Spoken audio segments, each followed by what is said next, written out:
Chapter 9 of Diplomacy. Rarity leaned in close to the mirror hanging on the wall, her horn tinkling softly, and tugged at her eyelashes with precise, measured motions. She paused to dip the applicator wand back into the tube before turning her attention to her other eye, an aimless hum drifting past her lips as she... A resounding boom rocked the room, causing the mirror, the dresser, the bed, and everything else not nailed down to rattle in sympathy. The little wand jerked at her eyelashes as she jumped in alarm, and she let out a frustrated scream as her eye watered in pain. She blinked furiously, reached a hoof out to steady the mirror before it fell off the wall again, and developed another crack. After a couple seconds, the room fell still once more. Rarity closed her eyes, her tail lashing side to side, and took a deep breath. Accursed Frieslanders and their giant cannons! It wasn't the first time she had experienced the aftershock of their firing. It wasn't even the first time that day. It had been 2 days since her arrival in the city, and every day the cannon's reports would thunder across the city with increasing frequency. Every time she would stiffen, her pulse quickening at the unexpected shockwave that rocked the city, and then wonder how many ponies had just died, and whether she could have done something different to save them. It made her want to scream. Oh, just one couldn't hurt. She turned to the bed and stuffed her face into the pillows, stomping her hooves against the thin rug on the floor and letting out a frustrated shriek. She came up for air perhaps half a minute later, sucking in a deep breath and feeling much better. She jumped at a knock at the door, followed by Whitehorn's muffled voice. "Are you ready, Countess? We're expected in half an hour." Just a minute, darling," she called. "I'll be right out." She turned back to the mirror, adjusting its place on the wall with a touch of magic. She was dressed to impress in a pale blue couture, accented with white lace and a shawl of embroidered royal purple that hung almost to her knees. She had forgone a hat, opting instead to let her mane hang free in an intricate braid that hung down one side of her neck, and wore a matching set of purple shoes she had picked up at a local cobbler. The mascara wand dipped in and out, applying the finishing touches to her makeup. She would only have one chance to give Governor Rhea a good first impression, and the ponies outside the walls couldn't afford any mistakes on her part. Finally satisfied with her appearance, Rarity strutted out of the little room and squeezed into the equally small hallway outside. Her brow furrowed with consternation as she tugged her dress in to keep it from scraping against the stone walls. Captain Piaf's home, quaint though it was far too small to host the entire diplomatic party in comfort, and she was beginning to wonder if the selection was intentional. Had they been housed there truly out of respect to tradition, or was it a subtle message from the governor? "We don't want you here." Either way, it would take more than sharing a single-sized bed with Pinkie Pie to deter her from her quest. The fire on the hearth crackled merrily as she reached the bottom of the stairs. Whitehorn and Pinkie were seated around the table, the former smartly dressed in an orange vest and white shirt with rolled-up sleeves, and the latter wearing a polka-dotted blue and yellow bow tie. Pontius was seated in front of the wooden display case with a glass of dark liquid cradled in one hoof. All three of them were listening with varied levels of interest as Piaf gestured towards the contents. "Here we have my grandpapa Caprio's commission, bought with the funds from selling his shop. And here, this medal here." She pointed to a badge with the image of a tower engraved into the blue-tinted surface. "Was given to him after he caught a group of Baron spies in the midst of opening the Eastern Gatehouse. He told my sister and I the story many times. It was a dark night, and a fierce rainstorm had just passed up the coast, so—" Rarity cleared her throat, drawing the room's attention. She offered up a prim smile. "I do believe we should be leaving, dears." Piaf looked up at her with wide eyes, her mouth twisting into a coy grin. She turned to nudge at Pontius with one of her hind legs. "Such a lucky stallion you are. I don't know how you manage to sleep at nights without her in your bed." Pontius blanched, his glass slamming down onto the table as he choked. Pinkie Pie snickered into her hoof, while Rarity turned to frown sharply at Piaf. That is absolutely none of your business, she snapped. You'll have to excuse me, dear heart. Piaf dipped her head, the grin staying on her face as she spoke. I've been known to forget myself around beautiful mares. Well, you would do well to remember yourself. Rarity stalked towards the front door with an indignant before opening it with her magic. I will be waiting outside. She didn't have to wait long before Pinkie bounced out to join her, followed shortly by Whitehorn and Pontius. His nostrils flared as he glowered back at Captain Piaf, who took one last sip from a small flask in her hooves before slipping it into her coat and striding briskly down the street. Come along then, all, she called back at them. It's a short walk, but a pleasant one. They followed in their usual order, with the 2 blue coats that had been stationed outside the house following in behind them. Rarity came up to Pontius's side, keeping her voice low so Piaf wouldn't overhear. Are you well, darling? I don't like her, he said, glaring at the back of Piaf's head. She keeps bothering me, asking why you don't sleep with me. Oh. Rarity looked away, watching the passing scenery. They passed under the arch of an old stone gatehouse, its doors forever open. The wall it had once guarded was long gone now, its stones having been pilfered to serve the needs of the ever-expanding city. You shouldn't pay her any heed. How can I not? Pontius hissed. She keeps making eyes at me, and you're supposed to be my wife. Pontius, dear, you don't need to be jealous on my part. Rarity offered him a small smile.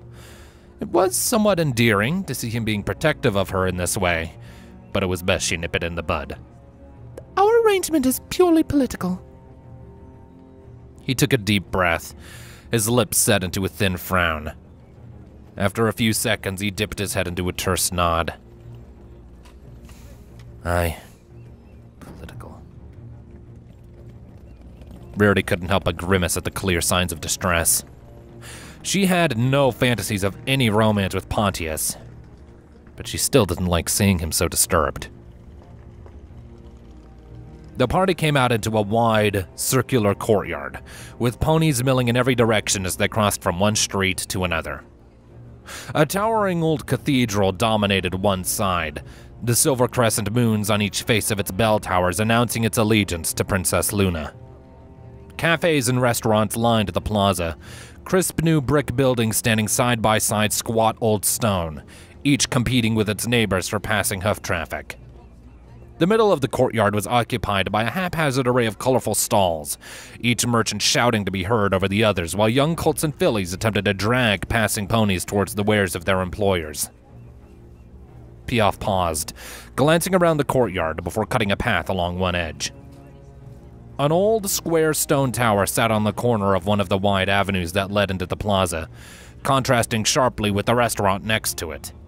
A squad of bluecoats filed out of the tower as they approached, dipped their heads in greeting to Piaf before picking up into a trot, and she offered them a warm smile in return. The governor's palace waited at the end of the avenue, guarded by a tall metal fence and a thick wall of topiary. A pair of soldiers stood watch by the open gate, their hooves clicking together in salute as Captain Piaf approached. Oh, you know you don't have to do that for me, colts, she said. She nodded towards Rarity's party. Diplomat's here for the governor, unless she's changed her mind. No, ma'am. One of the guards shook his head, keeping his eyes forward. Exquisite. Come along then, dear hearts. The palace was brick and smaller than Titus's manse.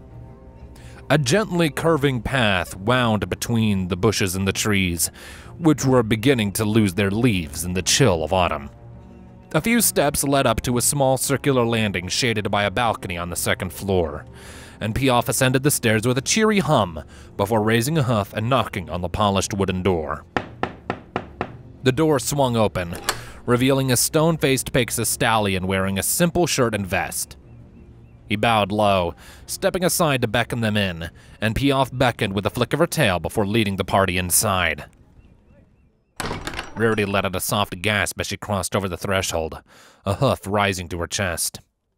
The interior was decorated in pleasing shades of cool blue and white, with a marble fountain surrounded by a bed of vibrant flowers serving as the circular foyer's centerpiece. A circle of evenly spaced columns lined the room, wrapped in the tight embrace of vines that displayed both blooming flowers and threatening thorns. An earthmare was stooped down over the flower bed as they entered, a spade held in her muzzle and her hooves protected by thick canvas boots, and Rarity watched as she gently placed a young sapling into place before pushing the soil in around it with her hooves. "Sweet Celestia," she said, taking it all in with wide eyes. "How marvelous!" Piaf glanced back with an amused smirk. "Impressed, love? I imagine you don't see anything like this out in the Barren Lands." Pontius snorted. "We have no need for such wasteful follies in the Barren Lands." Pinky bounced inside with an excited squeal, her wheels clattering loudly behind her. This place looks amazing! Rarity, isn't your birthday coming up? Imagine a party in here! Oh, we could fill the fountain with chocolate! Piaf's smirk turned into a warm smile. Do you know, Pinky, I think you're my favorite one of this bunch. What would you say to some drinks out in the town later tonight? Duh! I would say yes. Oh my gosh, that sounds like so much fun. You've got to show me all your favorite places. Phillies, please. Whitehorn gestured onwards with a hoof. Let's not get too distracted. The governor certainly has an eye for beauty, Rarity said as Piaf led them down a hall divided by a long, narrow bed of flowers. And if we're lucky, perhaps you'll have an appreciation for diplomacy as well. The hall ended in tall, arched double doors, decorated with carvings of blossoming vines, their flowers painted with vibrant yellows and pinks. One door hung ajar, and Piaf pushed it open further, beckoning inside with an exaggerated flourish. Pontius led the way as they each filed over the threshold and into the open room, decorated with a variety of potted plants, paintings, and large cushions. A wide, circular table rested in the middle, bearing platters of cookies, clear bottles of wine, and glasses to drink from. Colorful sunlight steamed in through tall stained glass windows, providing a clear sight of the garden outside and silhouetting the 3 ponies that were waiting within. Piaf had informed them as to proper etiquette the day before. Rarity and Pontius stood side by side in the center of the room, their eyes lowered in respect. Pinky bounced to a stomp behind them, bowing low to the ground with a quiet giggle. Whitehorn cleared his throat as he stepped ahead. Presenting Sir Pontius, heir to the Duchy of Canthathusia, and his wife, Countess Rarity, last lady of Equestria. He bowed as he stepped back to join Pinky at the back of the group, and Rarity and Pontius both looked up to meet the judging gaze of the Earthmare sitting in the middle of the waiting trio. Welcome to my home, Sir Pontius and Countess Rarity. I am Governor Rhea. Her voice was quiet, but carried a firmness that indicated an old familiarity with authority. She wore a simple yellow dress decorated with a sash of pastel flowers that matched nicely with her soft yellow coat and curling pink mane, and she held a glass of white wine in one hoof. With her free hoof, she gestured first to the heavy-set, suited unicorn stallion on her right, and then to the older Pegasus mare on her left.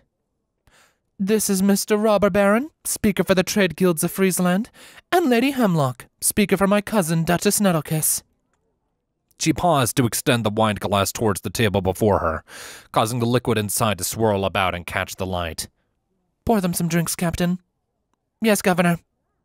Captain Piaf snapped off a salute so crisp and respectful that Rarity did a brief double-take, momentarily wondering if some other mare had replaced her. Piaf wasted no time in fetching a pair of glasses and filling them with sweet-smelling white wine. For their aids as well, Governor Rhea said, turning to regard Whitehorn and Pinkie Pie in turn. What are your names? I'm Pinkie Pie, her hoof maiden. Whitehorn of Highton, at your service, Governor. 2 more glasses were poured. Piaf stepped away to a respectful distance while Rarity and the rest of her party took seats around the table. She levitated the glass to her lips and took a polite sip, a hum of contentment escaping her as the pungent flavor pooled on her tongue. Tell me, how is it? Rhea asked, her eyes lingering on Rarity's glowing horn. And do be honest, my vintner cannot improve without feedback. Rarity set the glass down with a small smile. It's divine, madam. You should be quite proud. She glanced towards Pontius only to see that he had forgone tasting his wine in favor of glowering at the governor with poorly concealed disdain. I am told that you come bringing an offer of peace from the barons, Rhea said, setting her own glass down. Though I doubt that they would honor any such agreement, judging by who they've sent. Rarity's smile dipped into a frown. I can assure you, madam, we have every intent of bringing this conflict to an amicable end with a minimum of bloodshed. As if to punctuate her words, the rumbling report of one of the Frieslanders firing shook the room. The wine glasses threatened to topple over, their contents spilling over their rims and onto the wooden table, while Rhea arched a brow. You would have me believe that the barons honestly want peace? Then why have they sent a fool and a traveler to speak with me? Pontius narrowed his eyes. You would do well to address me as befits my position, Mayor. Rarity's lips stretched into a diplomatic smile as she flicked her tail over the touch of Pontius's as a gentle reminder. I believe you're mistaken, madam. I'm no traveler, and my husband is well respected by the ponies of his land as their lord. We assure you that the barons will honor any agreement we come to today. The betide unicorn, Robber Baron, snorted with bemusement. Not a traveler? I've heard plenty of stories that would indicate otherwise. Shows up in Highton as part of some show put on by Crazy Rich, and then drifts to Fellis to do charity work, and wed only weeks after your arrival on Alta Lucia. No doubt you imagine you've done quite well by yourself, last lady. That is what they call you, no? Ah. Rarity's smile remained firmly in place, despite the implications, reinforced with years of practice against surly customers. So you've heard of me? Certainly I've heard of you, Robber Baron said. The refugees from Fellis are so busy singing your praises that I sometimes wonder if they think they're being paid to gossip. Rhea raised her free hoof, and the stallion fell silent with a brief dip of his head. If the barons are willing to talk peace, then I will talk peace. What are your terms, Countess? Rarity's smile grew wider as relief surged inside her. Finally, a pony willing to see reason. Nothing too difficult, I'd hope. An end to the hostilities and return to the status quo. Status quo, Lady Hemlock mused. So Duke Titus is willing to return the lands he took from my liege lady? Rarity shot a glance towards Pontius, who had turned his glower on the aged Pegasus mare.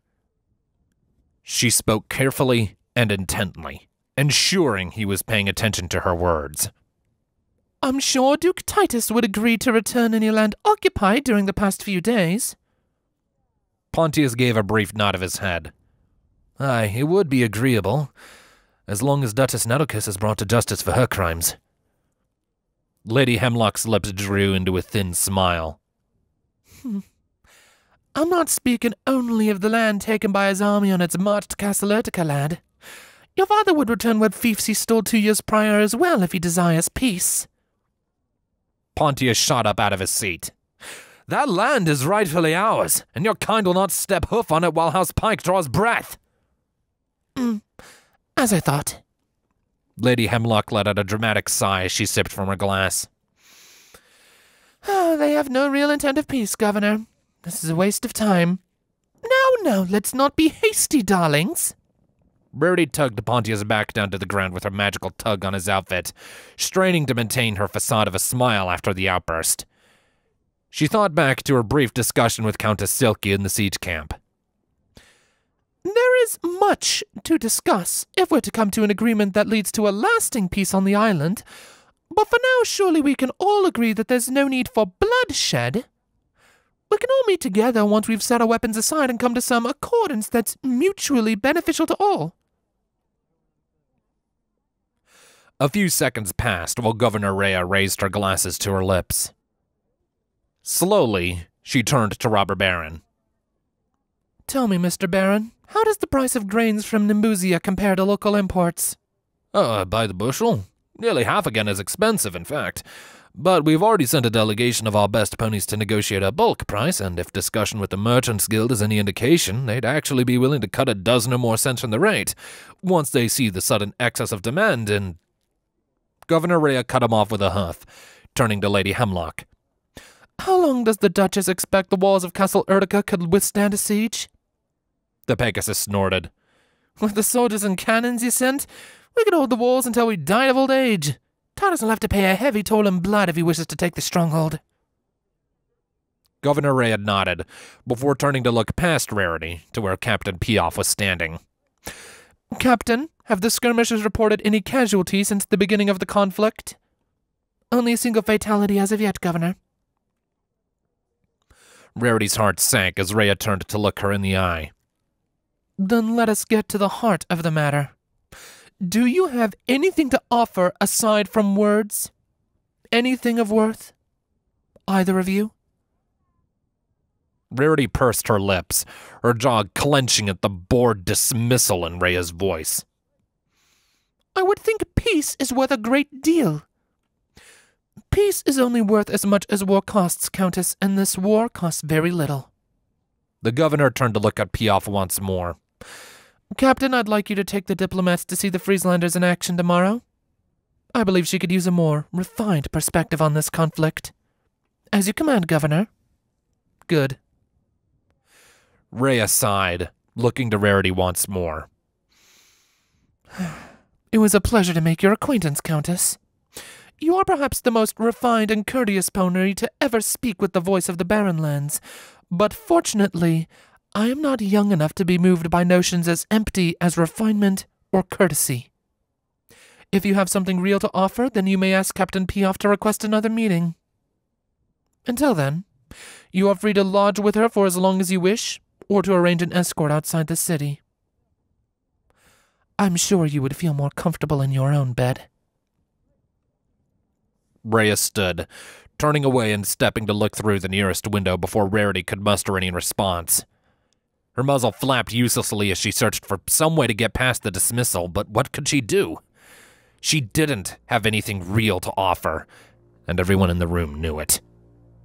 She looked back to Whitehorn and Pinky, hoping in vain for one of them to point out some avenue she had missed, but the former only offered an apologetic grimace, and even Pinky could only shrug.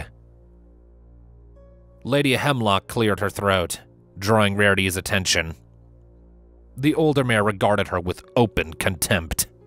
Captain Piaf, please help them find the door. Piaf's hoofs clicked in salute. If you come with me, dear hearts.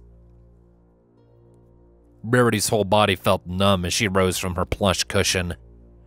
She dipped into a prim curtsy almost without thinking, mumbling out a distracted, "Thank you for your time," before turning to follow Whitehorn out into the halls. She didn't understand. Why didn't anybody in this wretched future seem to have any interest in peace? Didn't they care for the ponies getting their limbs blown off by cannon fire and their guts gored by shot? Her mind wandered in circles as Piaf led them towards the exit. Perhaps Governor Rhea had never seen the inside of a tent filled with wounded, and that was why she didn't flinch at the distant rumble of gunpowder. Yes, that must be it. She could go back, convince the governor to accompany her to the siege camp and really see all the harm that was being done, and then surely she would agree to a ceasefire, at the very least. She had seemed so regal during the meeting. Surely she wasn't completely heartless. Rarity blinked, looking up, and realized that they had reached the sun-swathed cobbles of the street. There wasn't any time to waste. The governor would no doubt still be in her parlor, and if she was quick...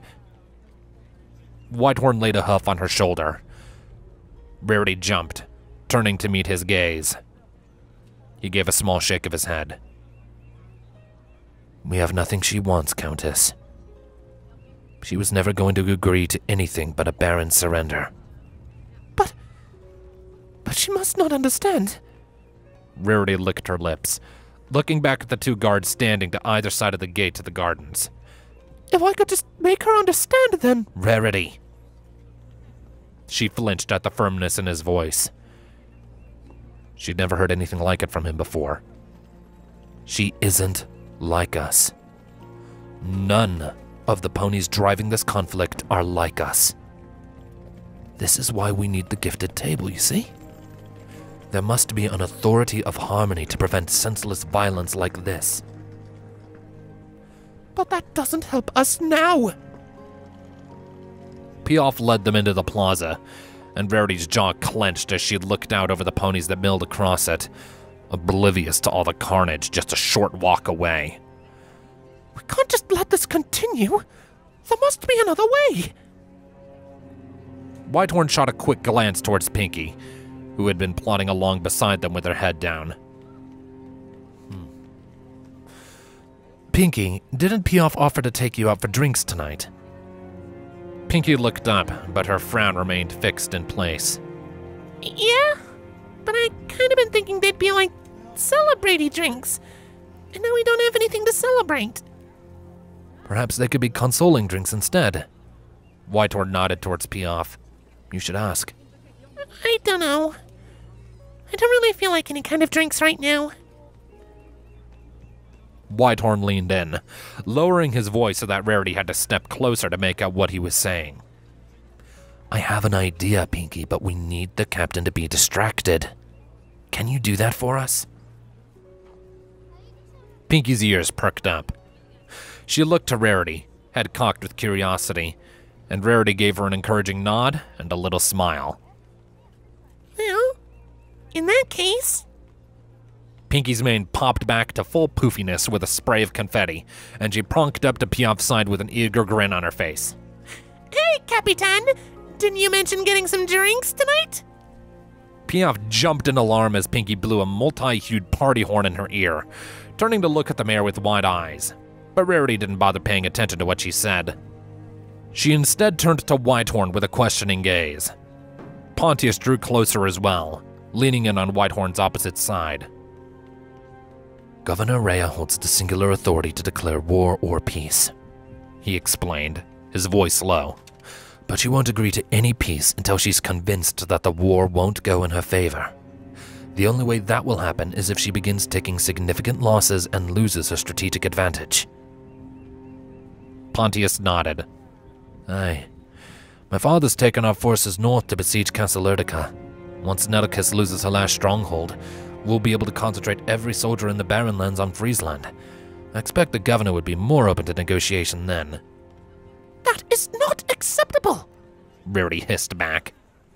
They turned down a street, leaving the plaza behind as Pinky chattered loudly in Piaf's ear. We came here to stop the fighting before it happens, not after! Pontius grimaced. With all due respect, my lady, the fighting's already started. Whitehorn nodded. It's up to the governor, and she won't budge while her position remains secure. Rarity pursed her lips, tuning out the sound of a trio of giggling fillies running past them and turning his words over in her head. It's up to the governor. She blinked, her eyes widening. Could we... replace her? Pontius cocked his head. You mean like a coup? My lady, we're hardly a dozen ponies. No, not a coup, you brute! Rarity snapped. He flinched back, and she let out a frustrated sigh. I'm sorry, darling, really, but surely there's some way to replace her. She's elected, isn't she? Whitehorn quirked his lips in thought. I believe the city governor is elected by a council of local guildmasters, yes? Yes, that. Rarity pressed on, speaking quicker. What is it you told me before? That pressure runs both ways? The governor herself might not be willing to listen to reason, but if we could get to the guildmasters... We could inspire a vote of no confidence. Whitehorn finished. He nodded along, giving her an impressed smile. You know, my lady, most ponies who take a firm denial from the local ruler is a sign to give up. Pontius snorted. She isn't most ponies. Rarity beamed as a shiver of excited relief passed through her. It isn't over yet. We still have a chance. In the distance, one of the Frieslanders fired. The city blocked their side of the walls from here, but she could still see the plume of acrid smoke billowing up, marking the side of the cannon. The street came to a brief standstill as ponies paused to grab onto their foals or secure their belongings. Even the ever-hawking street sellers paused to reach out and steady their wares, their voices falling silent while they waited for the thunder to pass. The shuddering of the cobbles under hoof caused Rarity to stumble with a yelp, but Pontius caught her with an extended wing. He looked down at her with concern, and she responded with a sheepish smile as she regained her balance. Thank you, dear. He nodded. I shall always be nearby to catch you, my lady. A lifetime ago, Rarity might have swooned to hear a young noble speak to her that way. But those times were long past. Still, she gave him a gracious smile as she brushed a few minuscule motes of dust from her dress. He straightened up, returning the expression. Almost took quite a fall there, love, Captain Piaf observed. She and Pinky had stopped, looking back at her. Would be a shame to break that pretty muzzle of yours open on Friesland stone. Rarity couldn't help but roll her eyes at the mare's tone as she stepped away from Pontius, who had fixed her with a steely glare. Your concern is duly appreciated, Captain. Not much further now, if you feel a desire to rest your legs, Piaf said, winking. My mother sent over some of her delicious eggplant lasagna. I do hope you'll dine with me. And then we're going out on the town, Pinky added, her wheels clattering against the ground as she bounced in place. She drew a few odd looks from passing ponies, but she either did not notice or did not care. Just two mares on a mission. Piaf arched a brow, a curious grin on her face. A mission? A mission to have a night the city will never forget. Whitehorn cleared his throat, speaking clearly. Well, I'm afraid I'll have to miss dinner tonight if you don't mind. I have a few old acquaintances I'd like to catch up with. Acquaintances? Piaf asked, her ears pricking up. She looked to Whitehorn, her soft green eyes suddenly sharper. In Friesland? Whitehorn nodded with a disarming smile. Indeed. I'm a journalist by trade, you see. I like to maintain connections with publications all across Equestria. So if you'll excuse me. He dipped his head in a series of short bows. Countess, Captain, my lord, I take my leave. Oh, certainly. Rarity shot a brief smile towards Piaf. He really does have a fascinatingly large circle of friends. When can we expect you back, darling? I won't be gone too long, my lady. Do save some lasagna for me. With one last bow, Whitehorn turned back towards the plaza, walking away at a relaxed pace. Well, shall we get moving then, darlings? Rarity made a show of tossing her mane as she strutted past Piaf, drawing her attention away from Whitehorn's back. It's this way, isn't it? It's been too long since I had some fine urban fare.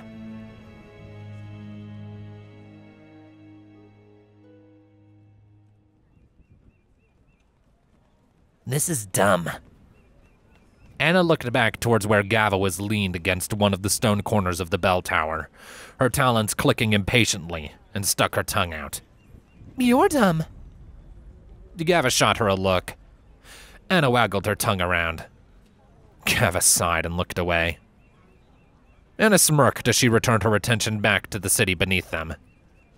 They were perched high up in the southwest bell tower of the old lunar cathedral that dominated the city's central plaza, and had been for an hour now. Whitehorn had instructed for them to follow and observe in the absence of any other orders, and it was an excellent position from which they could see most of the entire city center. Gava never had the patience for a good stakeout, but Anna had been watching with rapt attention as he followed Countess Rarity's entourage into the governor's palace. If the body language of the delegation after they finally left was any indication, then the diplomatic approach had been a complete failure. No surprise there. The massive bell tower behind them was still ringing in sympathy with the latest shot from the Frieslanders, and it was approaching noon. They'd have to relocate soon if they wanted to avoid being deafened by the ringing.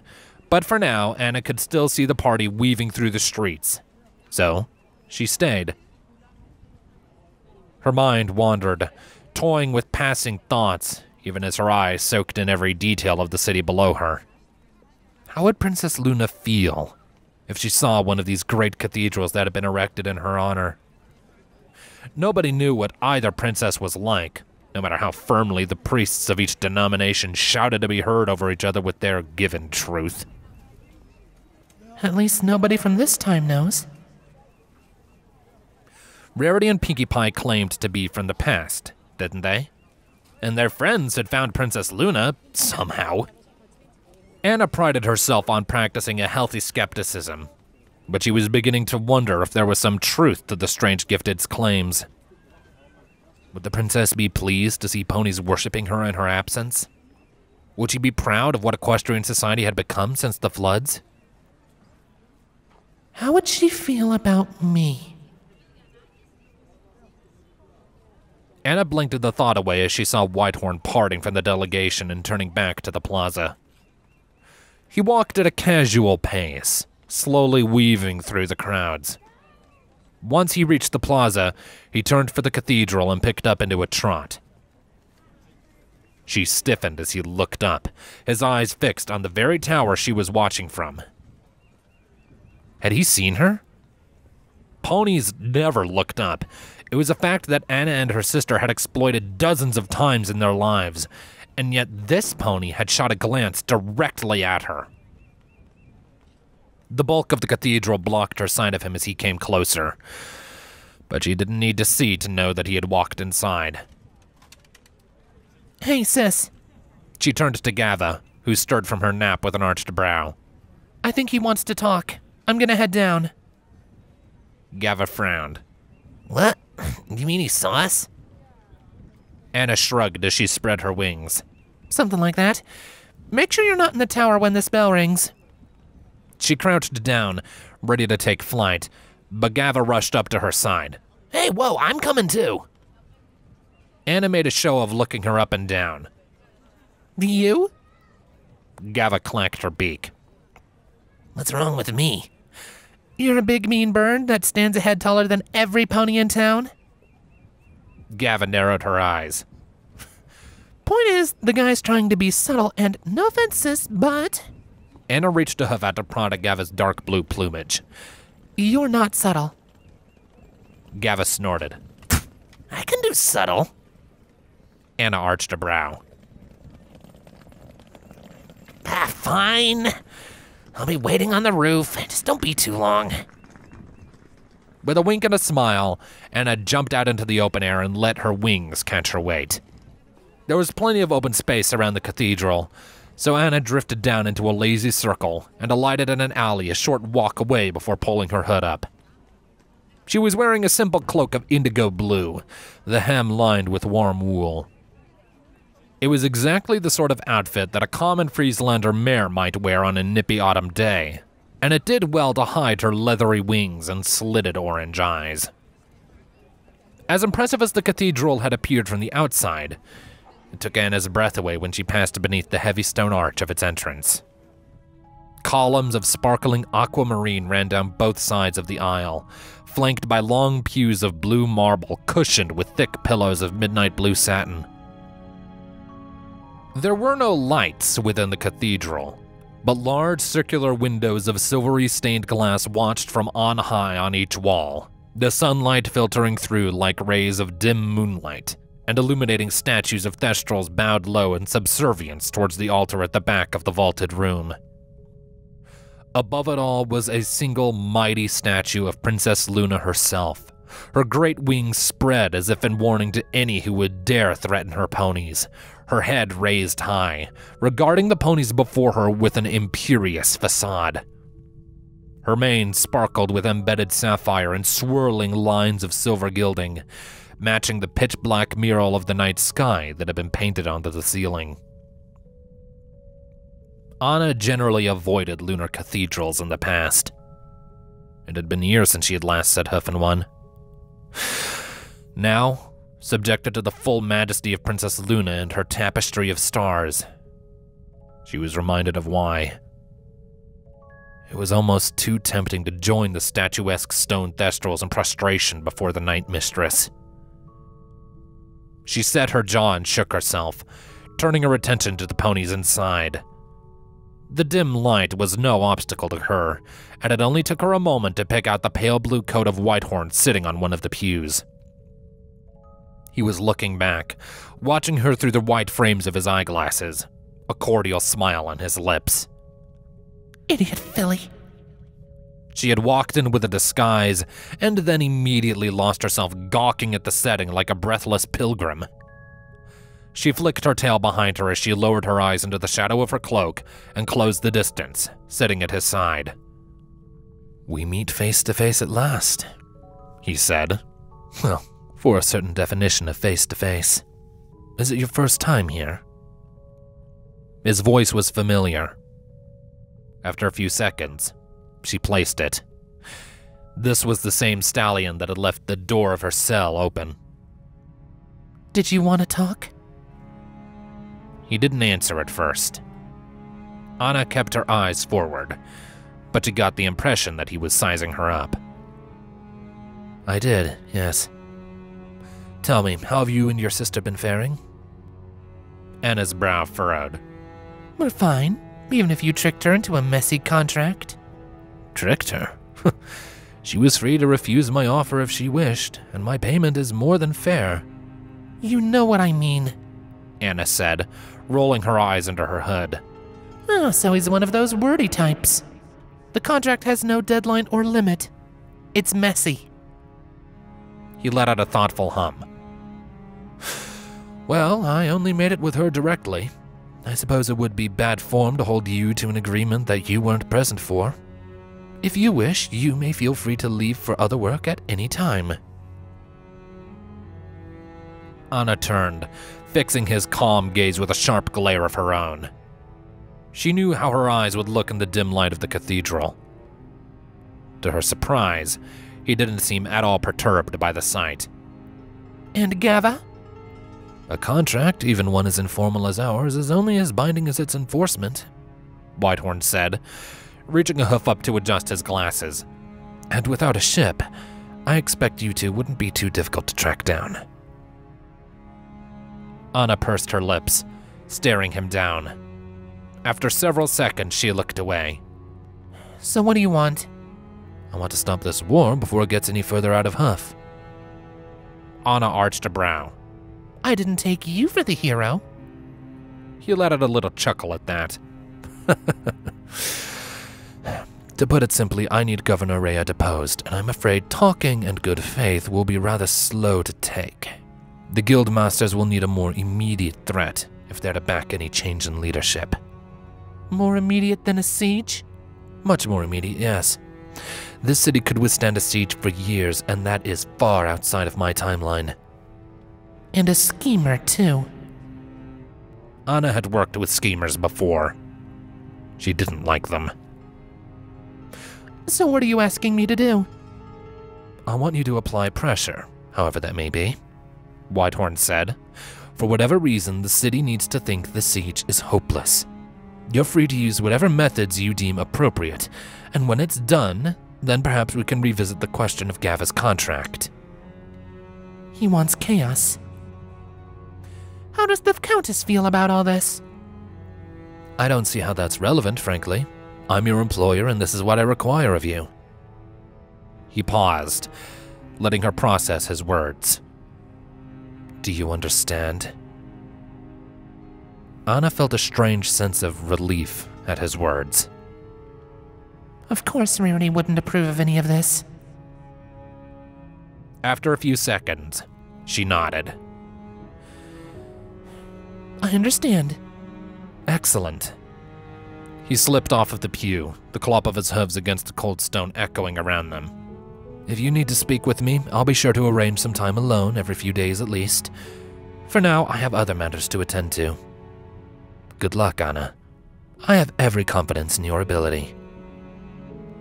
He walked away without waiting for her response. Anna kept her eyes forwards, her ears twitching under her hood at the sound of his receding hoof steps. Anna looked up into Princess Luna's face, meeting the glaring sapphires that so fiercely threatened retribution against all who wished harm on her ponies, and wondered if she would be proud.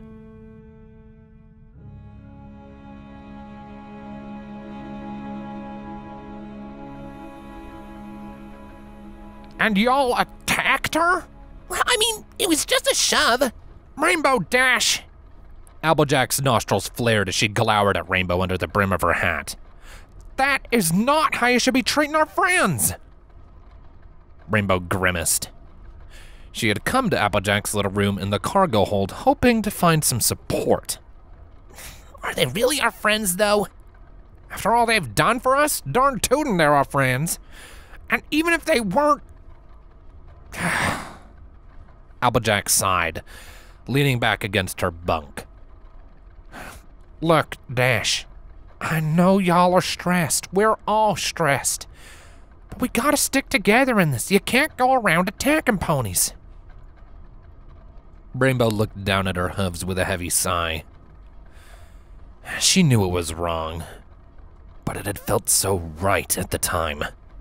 It had felt like there wasn't even any choice in the matter. A thought occurred to her, and a cold shiver ran down her spine.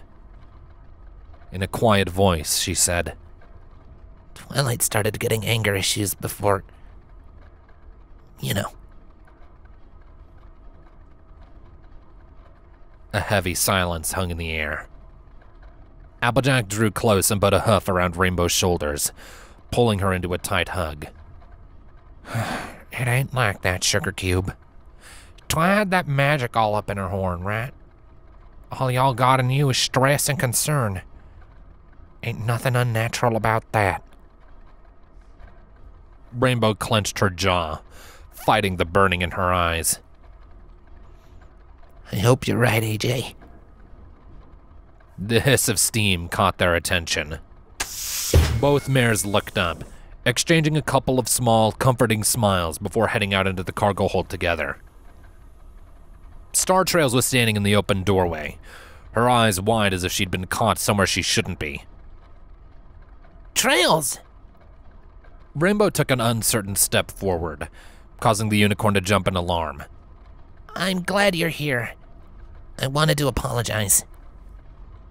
Trails stared at her wide-eyed, but said nothing.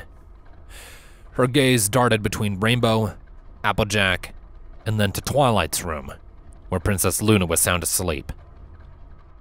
Come on now, girl, Applejack said warmly. Rainbow ain't gonna bite you. Not a second time, at least. I'll make sure of that much. Trails opened her mouth stiffly. She put on a nervous smile as her hooves kneaded at the floor. Trails? Rainbow asked, cocking her head. You alright? In a sudden blur of motion, Star Trails twisted around and bolted back into the hallway. The rapid beat of her hooves receded into the distance, until it was drowned out by the thrumming of the engine. Rainbow looked to Applejack, seeing her own confusion reflected back at her. What was that? Applejack gave a half-hearted shrug. Reckon she's still dealing with her feelings about things.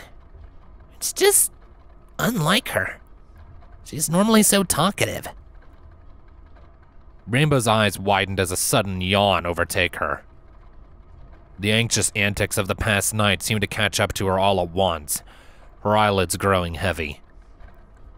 Oh, wow. I think I'm finally ready to hit the hay. Applejack arched a brow. Don't y'all have training with Saber later today? AJ, I am a champion napper. Rainbow smirked as she spread her wings, her hooves rising up off the ground. I just need to rest my eye a bit. Replenish my awesome sauce. Applejack rolled her eyes. Whatever, Rainbow. I'm gonna go grab some breakfast with all the other productive members of the crew. Rainbow waved a hoof at her, smirking as she turned away, aiming for her little cloud room hovering along the ceiling. give it a rest. You farmers think you're so special just because you wake up at the crack of dawn. Applejack chuckled. Sleep tight, RD. Oh, you know I will. The cargo door slammed shut with a hiss of steam, leaving Rainbow alone. Her cloud home had no need of a door, so she flew in through a window and alighted with a tired sigh, her wings drooping at her sides. She was exhausted, both physically and emotionally, her body having finally used up the last dregs of nervous energy since leaving Canterlot. How long had it been since she'd woken up for that dive, terrified at the prospect of having to fight some monstrous Twilight? And now she couldn't shake the fear that it was happening to her, too. Puffs of cloud stuff drifted into the air as she slumped into her bed, burying her eye in the soft material and drenching herself in the warm darkness.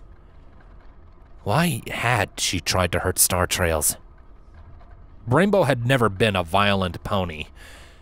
Competitive, confrontational, sure, but even when Gilda had come to Ponyville and shown her true nature, Rainbow hadn't tried to hurt anyone. A flash of annoyance creased her lips into a frown as she thought of her old full-hood friend. Her beak had always had a sharp edge to it, almost like Gava. The annoyance turned to anger. Rainbow was not a violent pony, but if there was one person in this world who deserved violence, it was the heartless griffin that had stolen her eye and hurt her friends. Rainbow rolled onto her other side, growling to herself. She didn't know what terrified her more. The possibility that her mind was being twisted by some dark, corrupting force, or that Applejack may be right, and that it was all coming from her. As disconcerting as it was, Rainbow didn't have the energy to stay up tossing and turning and wondering. Her thoughts grew sluggish as sleep approached, and soon she was drifting into its comforting embrace. The last thought she had was of Gava, broken and bloodied at her hooves, and begging for mercy. The corner of her lips quirked up into a small smile. She felt neither triumph nor glee, just content satisfaction.